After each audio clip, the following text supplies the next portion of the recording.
Just because he dug at me on Facebook. You can touch the bike. It's not the rotor. With respect to aerodynamics, we had set ourselves an extremely unreasonable set of goals with this bike. It had to be simpler, it had to be stiffer, and all of this packaged up in a profile that would redefine the aero market in today's standards. And overall, what we've come out with is the world's undisputable fastest bike.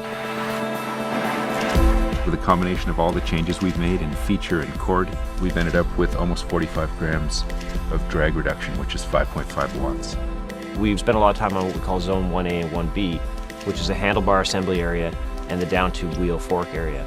We started to realize that in the past we've actually touched on some of these things already with the Enduro bar, which we developed in conjunction with 3T for the P5.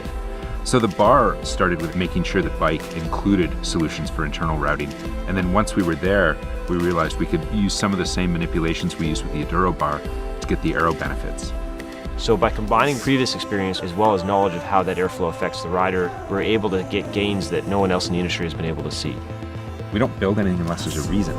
There's a quantifiable value to that front end of that bike. The recent relaxation of the UCI's 3-to-1 rule, which refers to the width of an airfoil section in conjunction with the length of it, much of the industry claimed that there wasn't in fact much room for improvement because of it. When we looked at it, we saw a bit of an opportunity there, particularly in the fork and the seat stays, because you're able to go up to 8 centimeters deep while slimming down that profile to 1 centimeter. Yeah, I mean, I think at a time in the industry when finding aero gains is getting increasingly more difficult, we are really happy with the outcome of this.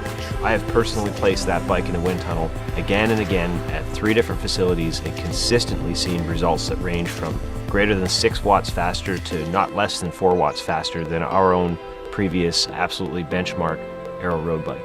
And so going forward, this bike will reestablish what the benchmark is for aero road. That is clay. That is a clam. I'm not even going to have a run at that. Yeah, I was going to say. Nah, that's good.